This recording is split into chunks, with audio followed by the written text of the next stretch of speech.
Technology. We all know what the word means, but do we really know how it's used? In this short documentary, we're going to talk about a few ways that technology is used here in the classroom at Mississippi State University, ranging from more traditional methods to more current methods of technology.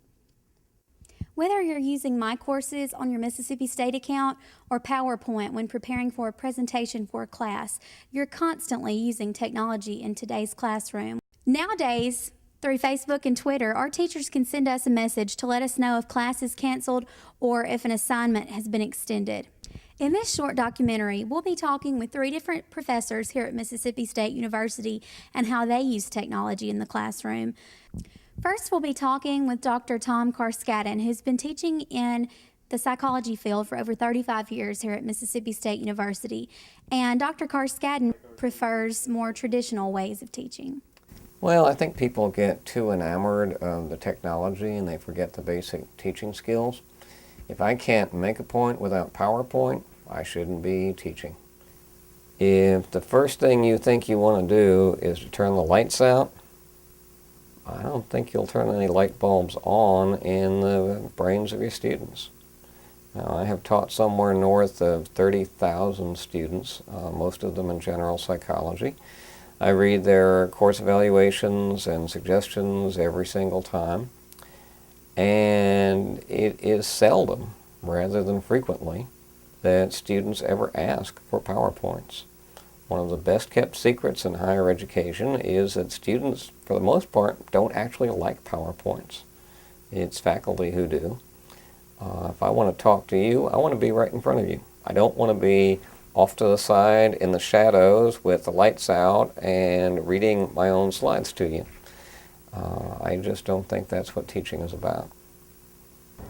I think a lot of times the students don't go to the primary sources. Instead of going to the library and reading a journal article as it was written originally, they'll go online and find some summary of it and rely on that, which is risky. I think the online component is best used as a first step to see what might be out there. But then any student who is wise will take the material they find online and then go looking for the original source. But a lot of times now, you don't have to go to the library to find that original source. That original source may very well be online, and that's a great plus. While Dr. Carskadon uses more traditional methods in his classroom, not all teachers here at Mississippi State do.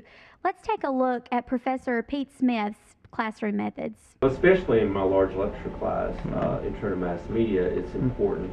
That class has 160 students, and for organizational reasons, if you don't use technology to keep people's attention and to keep their focus and to keep things organized, you end up hurting cats.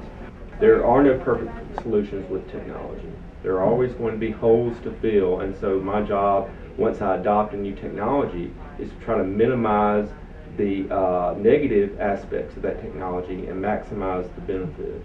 Anything that can go wrong on a given day will, and I've learned not to panic in those situations. The world won't end if I can't show that video clip. So that visual representation of that theory, for example, or that comment I've made in class, it registers twice because I've said it and then the students see again that visual representation. When I took CO 1403, Introduction to Mass Media, technology included a 19-inch TV set and a VCR wheeled out on a car. That was our exposure to the mass media. But to be able to send a quick email or a quick message on Facebook or Twitter or whatever, it allows students to get feedback more quickly and resolve whatever miscommunication or issue the student may be having with the assignment. Anytime you don't have the face-to-face interaction with the student or the student with the professor, you don't really get to know the student.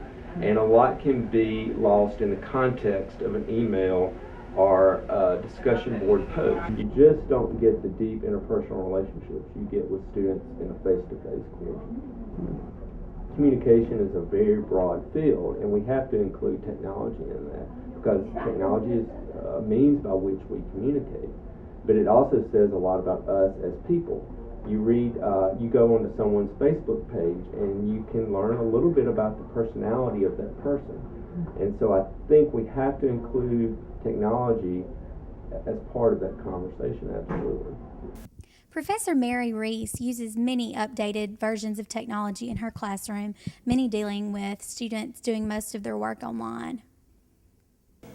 Mary Reese is an instructor and advisor here at MSU who uses technology such as this to advance the education of her students in plants and humans. My undergraduate degree is in human biology. My master's degree is in plant biology, so plants and humans is the perfect course for me to teach. Compared to how professors first started teaching at MSU, using projectors to display PowerPoints and using items such as clickers didn't exist. I taught the course just like professors had taught me in my courses. I wrote on the chalkboard and did a straight lecture. What she does shows her true dedication to her career. When it's time to move on to another lesson, she creates PowerPoints and assignments and then lets them loose for her students to conquer. Using technology, I think, helps to keep students engaged. The way Mary's course is set up is truly unique. She calls it a hybrid course because most of the content that students learn is online. And at the same time, I want to be engaging. I like to be entertaining. I think it can be a fun time in class. Does technology really help students understand things better than writing down notes word for word? When asking around on campus, I discovered that there were students that still reflect on how pleased they were with the course setup. I enjoyed her PowerPoints and lectures that she did under her class. Her inspiration comes from young adults just like this. I think my inspiration comes from students themselves. From PowerPoints to clickers, Facebook to email, I think you'll all agree that technology plays a big part in the classrooms today, but just how does it affect your classroom experience?